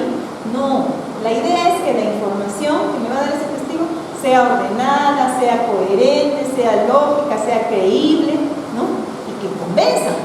No se olviden que quien gana el juicio es el que convence más. ¿A quiénes? A los jueces. Hay que convencerlos, hay que venderles un testimonio creíble, lógico, coherente. Persuasión, y decíamos eso. ¿Qué es lo que se busca? Convencer al juez.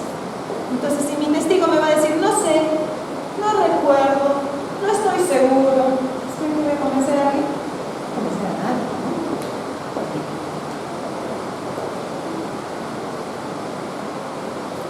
Bien, el interrogatorio no es una cuestión improvisada, también es algo que yo debo planear, yo debo planificar. En ese momento no voy a decir, a ver, señora juez, préstame su declaración previa, voy a ver qué ha dicho.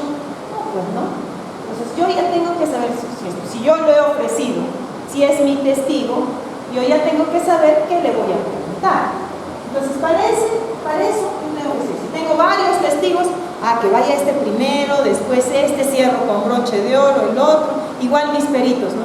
No, este primero, el otro le va a reforzar y el otro así, yo organizo cómo es que voy a actuar mi prueba. Y la fiscalía debe hacer lo mismo. Ustedes son fiscales, vayan ordenadito. En ese momento le preguntan, a ver, señor fiscal, ¿por quién va a empezar usted? Y, por cuál, a ver, ya pues por ese. No sé si ya pues por ese. Tu estrategia, ¿dónde está tu estrategia? O lo otro que algunos fiscales hacen, dejan que el juez les imponga. Vamos a citar para la próxima tal. Un momento, señor juez. Quien desarrolla la estrategia soy yo. Usted no me cuenta. Ahora yo dejo, ¿no? Feliz. Como mi enemigo es el fiscal, que haga lo que quiera, pues yo no. Y el que se defienda. Pero muchos jueces les imponen. No tienen que imponer. Tú has diseñado, tú tienes que ver por quién arrancas, porque es tu estrategia. No te la puede cambiar el juez. Bien, acreditación del testigo. ¿Qué es la acreditación? Ya sea del testigo o del perito. ¿Cuál es la diferencia entre testigo y perito? ¿Son personas que ingresan información al juicio? Sí. Un testigo es una persona común y corriente que por algún medio ha tenido conocimiento del hecho. Y el perito no es más que un testigo, pero experto en determinada ciencia, arte, materia. ¿No? Esto lo llaman el testigo experto. Ese es el perito. ¿No? Entonces, al perito no le constan en sí los hechos. A él no le constan los hechos, no le consta que ocurrió la violación, no le consta que se forzó la cerradura, no le consta. Él nos coadyuva a demostrar algunos elementos que guardan relación con el hecho. Sí. Por ejemplo, en el caso de violación sexual, el elemento violencia para una persona mayor de 14 años, ¿quién nos lo va a demostrar? El médico legista. Pero el médico legista estuvo cuando ocurrió la violación, estuvo cuando ocurrió el homicidio, el médico que hace el levantamiento del cadáver, la necropsia, estuvo, pero nos va a ayudar a corroborar esos hechos, ¿no? Entonces, esa es la diferencia entre testigo y perito, pero ambos ingresan información. Obviamente, el perito, para ingresar la información previamente, debe haber elaborado su pericia, porque si no, ¿sobre qué le voy a interrogar? Bien, y en ambos casos la acreditación. ¿Qué es la acreditación? Preguntarle si tiene, primero, quién es, si tiene algún vínculo con las partes, que conste que con el nuevo código sí se permite que declaren hermanos, familiares, parientes cercanos, ¿no? Antes era en materia de tacha, ¿no? Ahora ya. Entonces sí pueden declarar si tienen algún interés con el proceso, ¿no? Entonces los acredito. De dónde conoce a las partes, si tiene, por qué está presente, no sé, pues de pronto por ahí tiene alguna enemistad, amistad, no sé. Entonces, esos son temas de acreditación. Y en el perito, con mucha más razón, ¿cuál es su profesión? ¿Cuántos años tiene de experiencia? ¿Cuántas pericias similares ha realizado al respecto sobre esa materia? Si en alguna oportunidad ha sido denunciado tiene algún proceso penal, tiene antecedentes, lo mismo también con el testigo, si en algún momento ha sido denunciado por falso testimonio. De repente la otra parte tiene su carta bajo la manga y saca que ha sido denunciado por falso testimonio. Entonces esos son temas de acreditación, para ver qué tanta fiabilidad va a tener esa declaración. Ahora, ilustración al testigo. Como decíamos, cuando yo voy a planear mi interrogatorio, yo más o menos tengo que orientarlo al testigo, hacerle recordar algunas cosas. A veces los procesos duran pues 2 años, 3 años, incluso dependiendo si es complejo un proceso. Y la persona olvida detalles que pueden resultar importantes. Entonces yo me puedo reunir y decirle, mira, ¿te acuerdas que diste tu declaración antes? Acá está, llévate una copia y recuerda. Y yo le puedo decir, ¿no? Mira, ¿sabes qué? Ensayemos, te van a preguntar así, te van a preguntar así, si te preguntan así, si te preguntan así.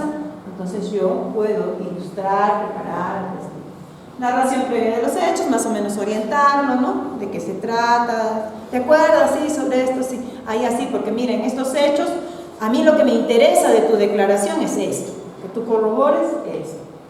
Tengo que tener mi esquema del interrogatorio, sí, está permitido que yo lleve ya las preguntas preelaboradas, ¿no? De lo que le voy a preguntar, y eso mejor en realidad. Y si por ahí surge alguna pregunta, ya pues la voy agregando, pero algo que yo ya tengo previamente estructurado.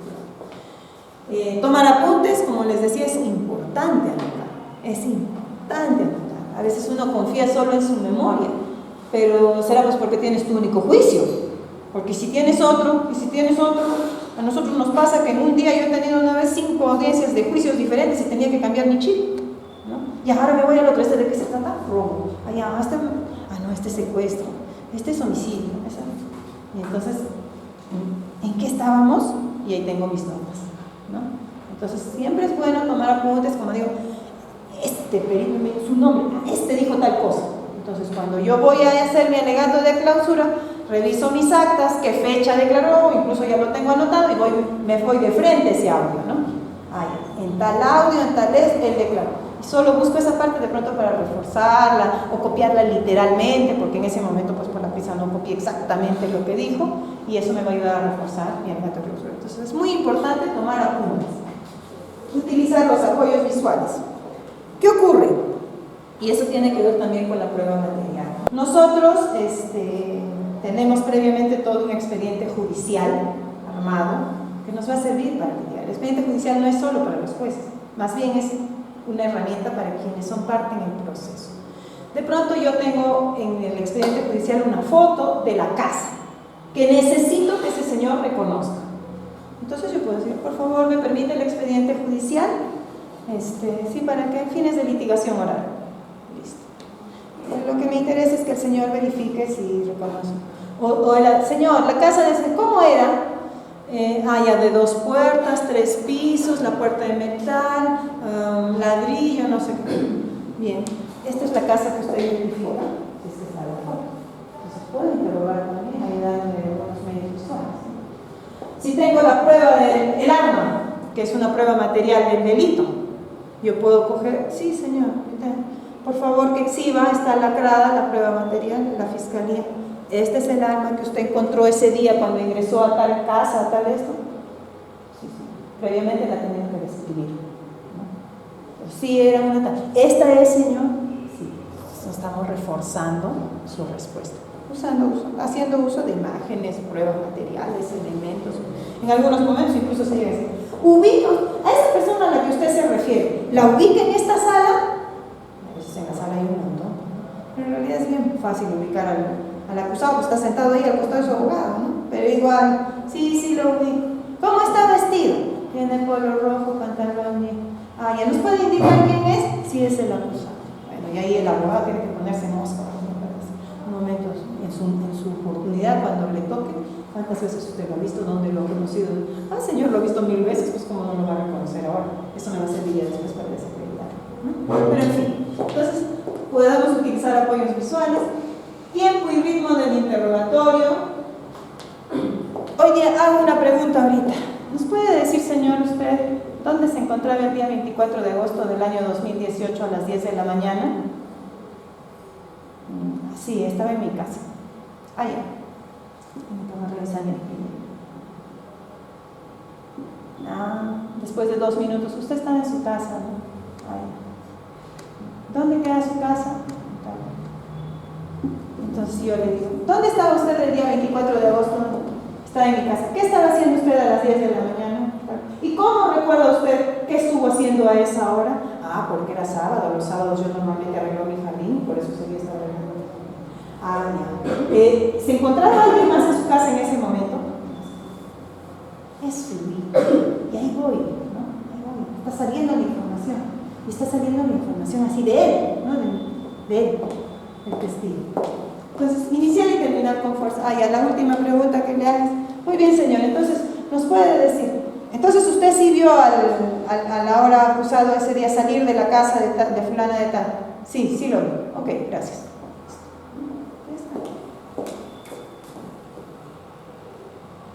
Bien, ¿cómo formular las preguntas? Nunca se olvide. En el interrogatorio, las preguntas son abiertas. ¿Qué? ¿Cómo? ¿Cuándo? ¿Dónde? ¿Por qué? Ya les he dicho que el interrogatorio es el primer contacto con el perito y con el testigo. Y entonces, ¿quién va a dar la información? Ellos. No yo, no el abogado, no el fiscal. La típica pregunta, incluso eso yo controlo desde el interrogatorio a nivel de las investigaciones, para que diga cómo es verdad que usted mató a fulano de tal. Es una pregunta vieja. En el interrogatorio la pregunta tiene que ser, ¿qué hizo usted tal día? ¿Dónde se encontraba en el momento que ocurrieron los hechos? ¿Cómo ubicó el cuerpo del agraviado? ¿Qué, cómo, cuándo, dónde? Entonces ellos empiezan a... Díganos usted, ¿a qué se dedica? Soy policía, trabajo en el 105 y no sé qué cuánto. Muy bien. ¿Y en qué puesto labora usted? ¿Qué es la pregunta abierta? Es la que permite que me pueda dar una amplia posibilidad de respuesta. Yo no le estoy restringiendo a un sí o a un no, que sería una pregunta cerrada, sino permite que con espontaneidad la persona ingrese la información. Cuando yo le digo, ¿qué actividad realizó usted tal día? Me levanté a las 6 de la mañana, hice el desayuno para mis hijos hasta las 8, ellos se fueron al colegio, después yo salí a mi trabajo. Y sí. Eso es un... ¿De dónde la conoce usted a la persona de la gravedad? La conozco porque en el año 1996 yo fui a enseñar a tal colegio y resultó siendo mi alumna y no sé qué cuánto. Entonces, te da una amplia posibilidad de información que después vamos a ir restringiendo. Pero como es el primer contacto y la información tiene que ingresar por ellos, nosotros no lo podemos. Señor, ¿nos puede decir usted cómo es que sin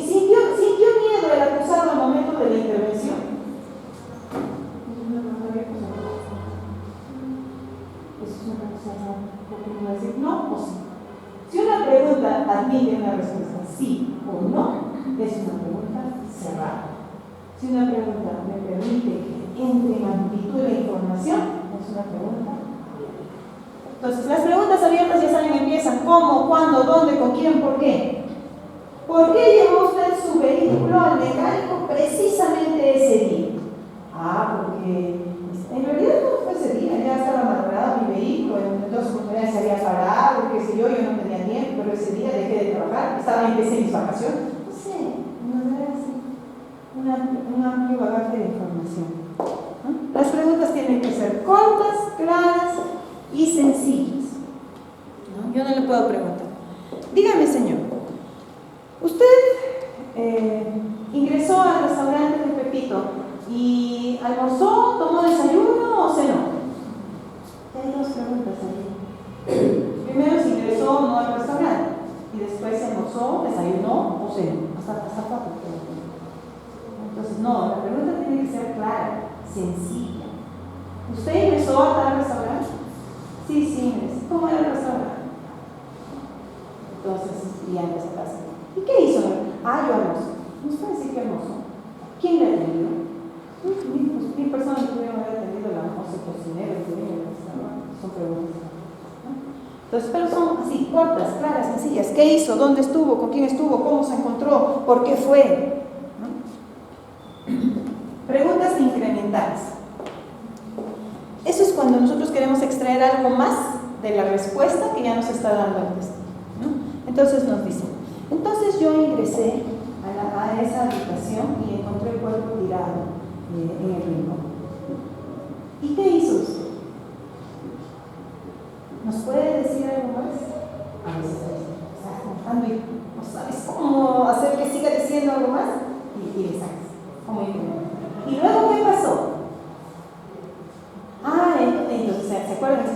Entonces entró, vino personal de Serenazgo, la policía, y no sé qué cuánto, tal. Entonces ya se acuerdan, ¿no? Decir que narrando, porque todavía no te ha dicho lo que tú quieres, pero que se olvidó, porque es nervioso también. Entonces ahí tú puedes cortar. O como decía hace un momento, tú puedes cortar, ¿no? Te está diciendo, deténgase allí. Explíqueme, usted dice que vio, que lo vio, estaba en el rincón, ¿sí? ¿Y a qué hora fue eso? Entonces, pero que me detalle más, que me dé más. Fue a tal hora, tal. ¿Y usted cómo sabe qué hora fue? Fue porque yo salgo de mi trabajo a las 5:30 de la tarde, normalmente llego a mi casa a las 6 de la tarde. Entonces se explica. Entonces puedes ahí reforzar su respuesta, ampliar. Entonces son preguntas incrementales. Énfasis sobre tiempo, duración, distancia, intensidad. Si alguien me dice, alguien es el testigo que vio el robo.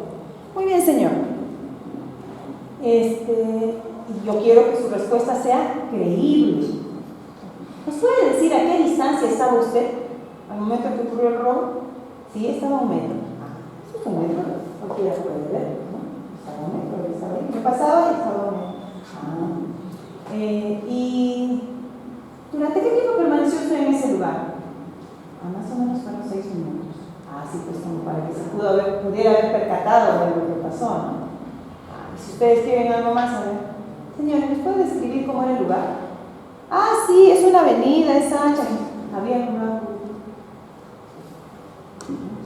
Entonces, por ahí que nos precise un poco para que su testimonio sea creíble. Porque si es alguien que me dijo que estuvo tomando toda la mañana, en ese lugar no había alumbrado público, era medianoche, no es muy creíble su testimonio.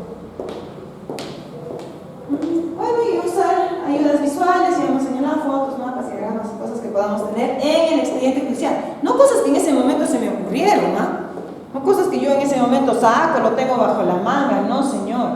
Tiene que ser, ya yo me tuve que haber encargado de mandar todos mis elementos, todo lo que voy a usar, a que forme parte del expediente judicial.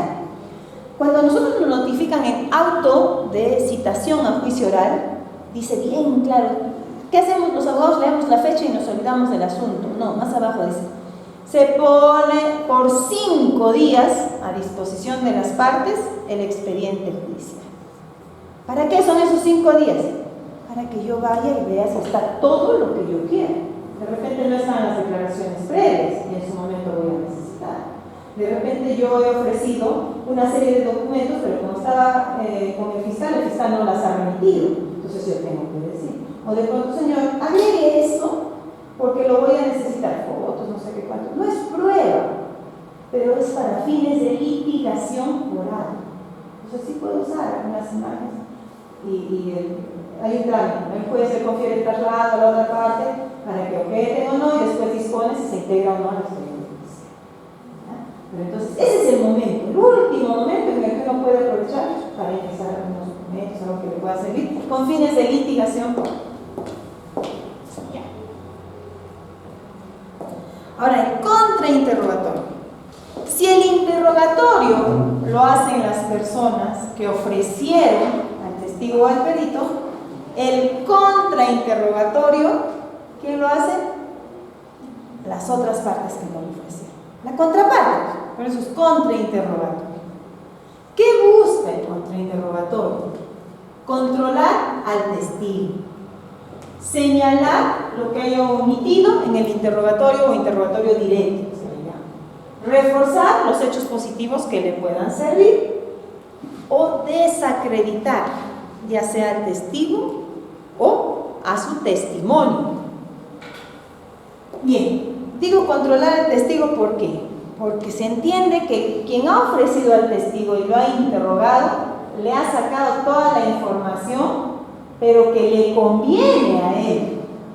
¿Ustedes creen que va a preguntar para mí, a la otra parte? No voy a preguntar.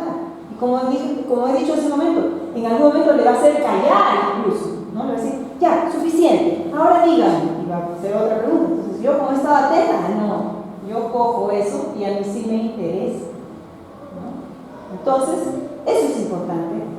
Por eso es que mientras se realiza el interrogatorio, las otras partes también tienen que estar atentas y también tienen que tomar nota de qué dice, qué parte me importa, sobre qué yo le voy a contrainterrogar.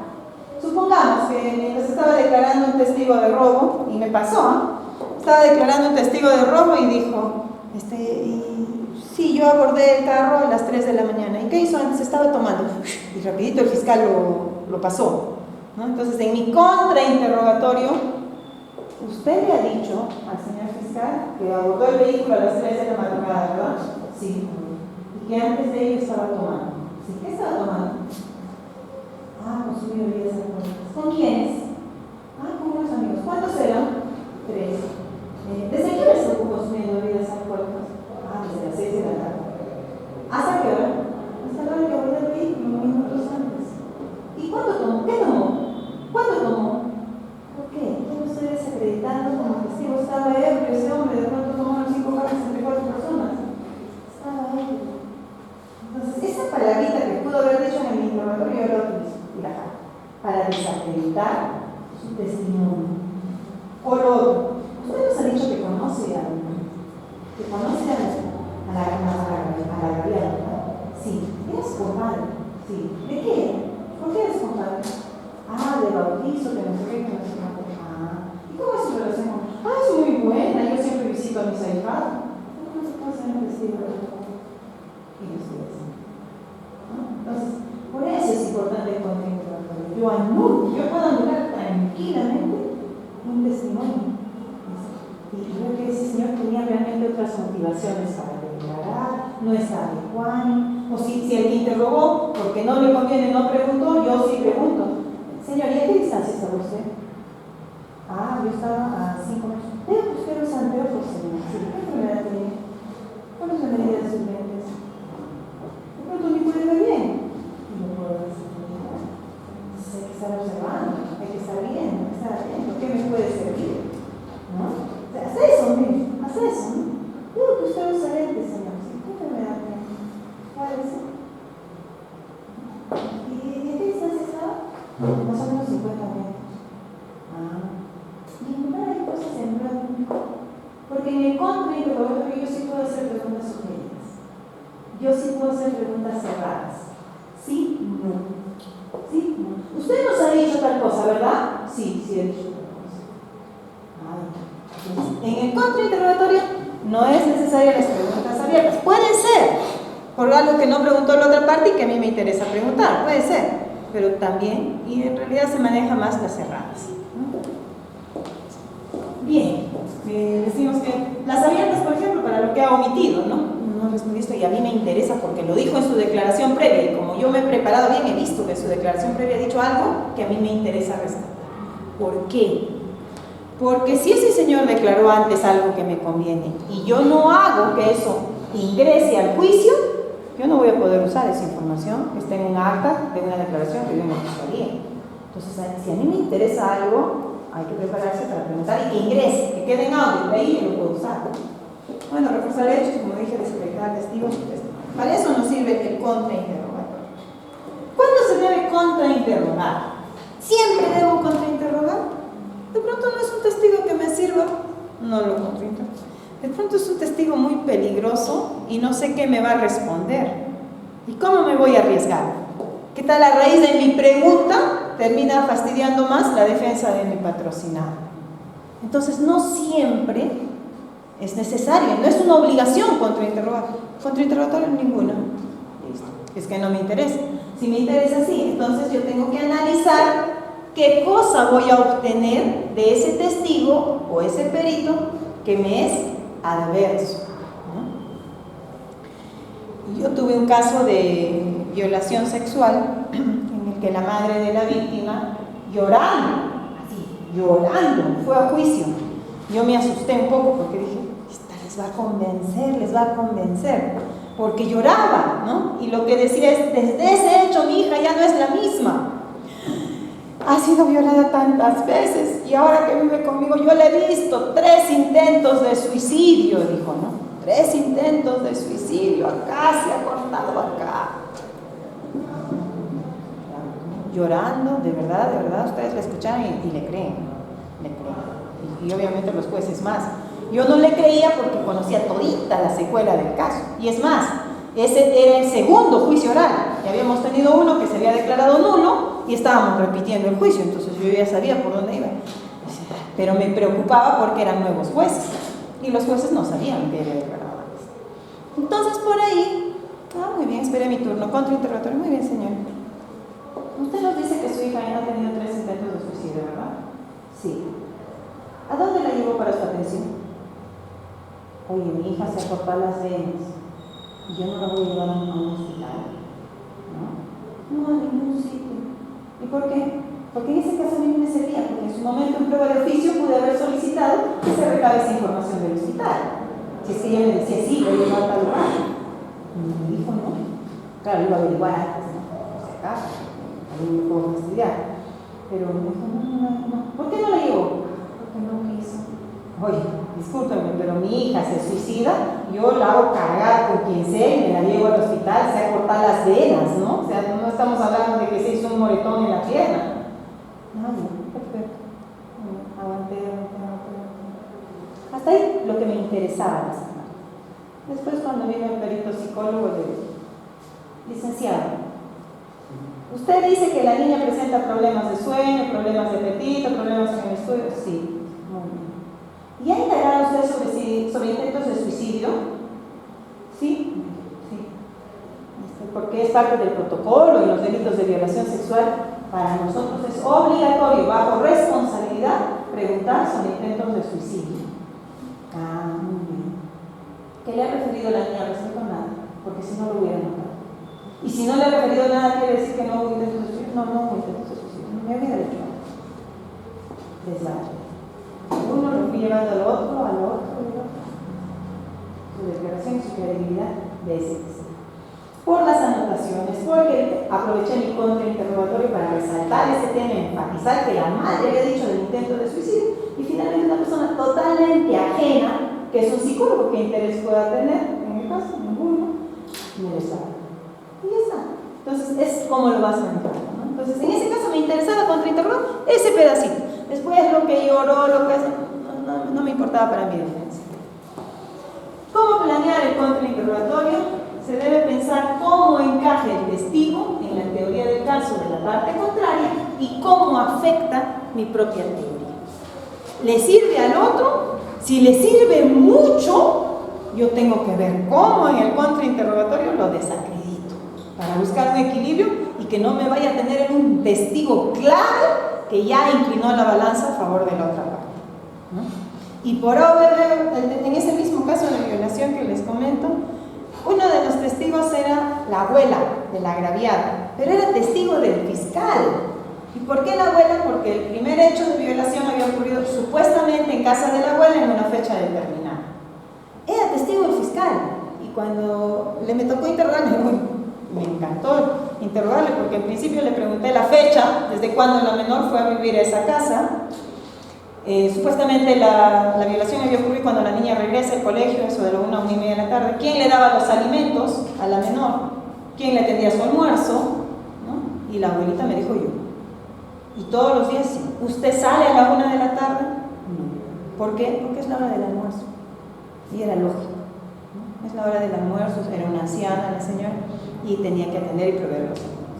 Entonces, en ese caso, un propio testigo del fiscal, que inicialmente el fiscal que en alguna oportunidad vivió a la menor agraviada en su casa, sí vivió. Ah, ya, qué felicidad, ¿no? Pero para mí era importante la fecha en la que vivió. ¿Desde cuándo vivió? Porque ella afirmaba que había sido en determinada fecha y a determinada hora. Entonces me interesaba aclarar eso. Y al final yo gané, ¿no? ¿Por qué? Porque sus testigos los jalé. Entonces, para eso también nos sirve el contrainterrogatorio. Bien, el contrainterrogatorio también es algo que se planifica. No es algo que sea improvisado, que sale del momento, ¿no? Y para eso es importante estar atento.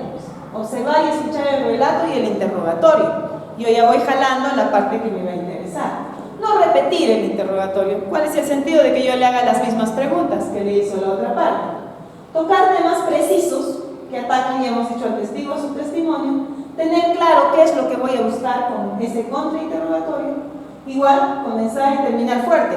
Cuando una vez interrogué a un perito, un psicólogo, ese mismo perito en el proceso de violación, mi última pregunta fue: ¿y usted ha realizado una pericia de credibilidad del testimonio de la agraviada? No. Entonces, ¿usted puede afirmar que los hechos de violación que le narró la agraviada son ciertos? No, gracias, he concluido. Listo.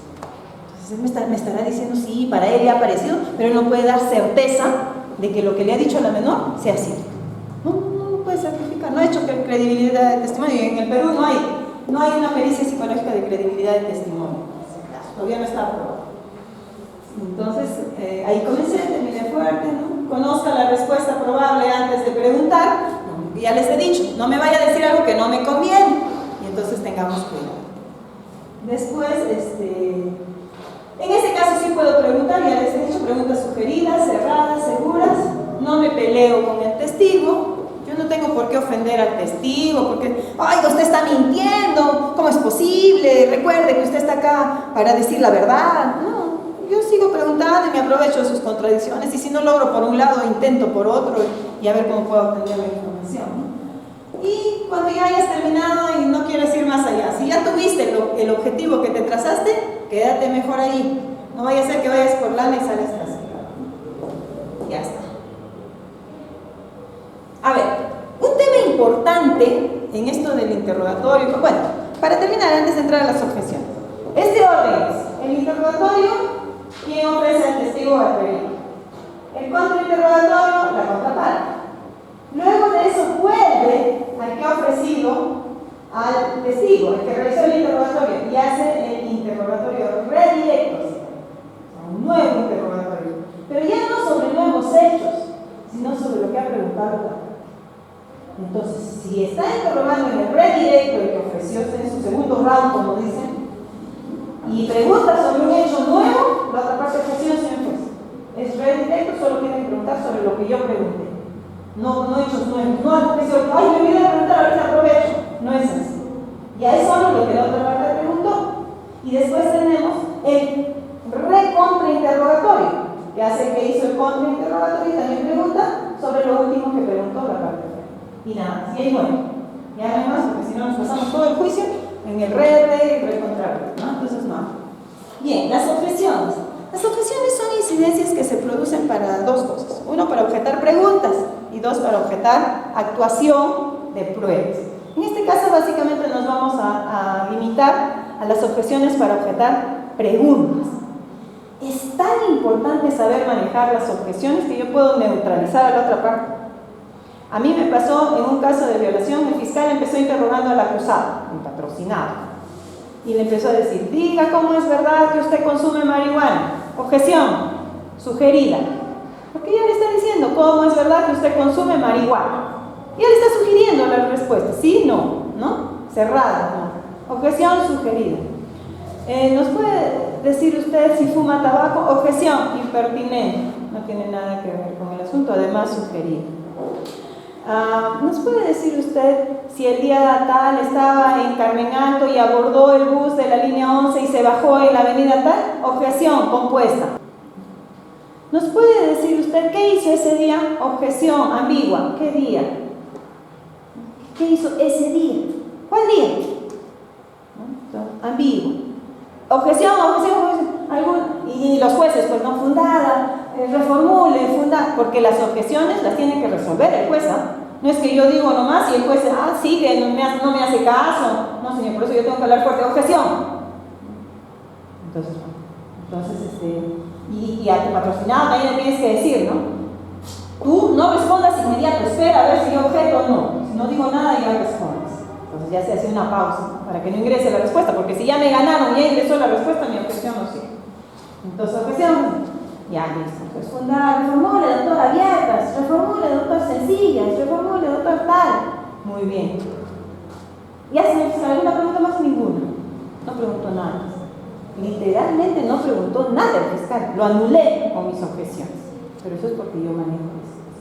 Y en las objeciones no te van a decir que tú argumentes, señor, está diciendo esto ya dijo, esto ya... No te va a decir eso. Lo que te van a decir es tipo de objeción. Repetida. A ver, si te dicen fundamente, entonces ya fundamentas. Pero si el juez se da cuenta que en efecto es repetida, ya no te va a pedir que fundamentes. Es decir, sí, en efecto ya respondió, reformule, ¿no? Entonces es importante saber no solo en qué consiste cada objeción, sino cómo se llama cada objeción, ¿no? Entonces decíamos que son incidencias para cuestionar preguntas o pruebas. ¿Y cuáles son sus características? Lo que busca es evitar que ingrese alguna información ilícita, alguna información que no nos conviene, alguna información de manera irregular, porque a veces el fiscal es el que ya le está dando la respuesta al testigo. Y entonces no nos conviene que ingrese así. A nosotros lo que nos conviene es que de manera espontánea el perito, el testigo diga. Entonces, para eso hacemos uso de las objeciones. Bien, y estas son las clases de objeciones. Tenemos preguntas engañosas o capciosas. Una pregunta engañosa. ¿Cómo es cierto que usted le tiró un lapo a la agraviada? Y en ningún momento esa persona dijo que le tiró un lapo a la agraviada. Lo está engañando. Objeción, señora engañosa, nadie dijo eso. Eso es sobre una mentira que le están preguntando, ¿no? Entonces, no, es engañoso, señor, no está claro, es sencillo. Preguntas que coaccionan. Recuerden, para que nos diga cómo es cierto que usted es conductor del bus de la línea 11 y que conste que si no lo dice, lo van a despedir de su trabajo. No, yo no puedo preguntar así. No, objeción, señor juez, está coaccionado. Recuerde usted que está bajo juramento, la típica. Recuerde usted que está bajo juramento y les tiene que decir la verdad porque si no lo denuncia penalmente. Objeción, señor juez, está coaccionando al testigo. Si no lo responde, usted está en riesgo de perder su familia. Está coaccionando al testigo. Objeción. Preguntas ambiguas, confusas o poco claras, lo que decía hace un momento, ¿no? Díganos usted,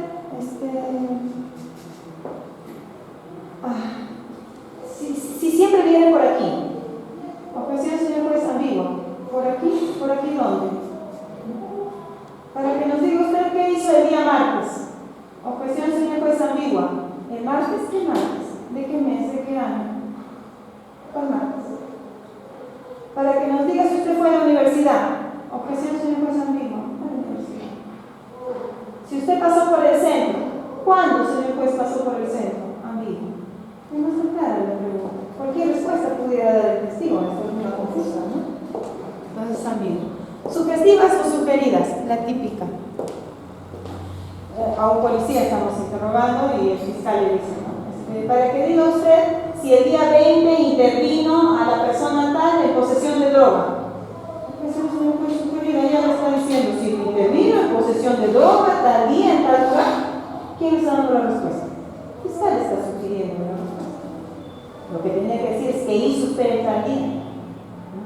realicé operativos. ¿Qué operativos realizó? Ah, ya es diferente. Para que diga así, superior. Para que diga si se puso nervioso al momento de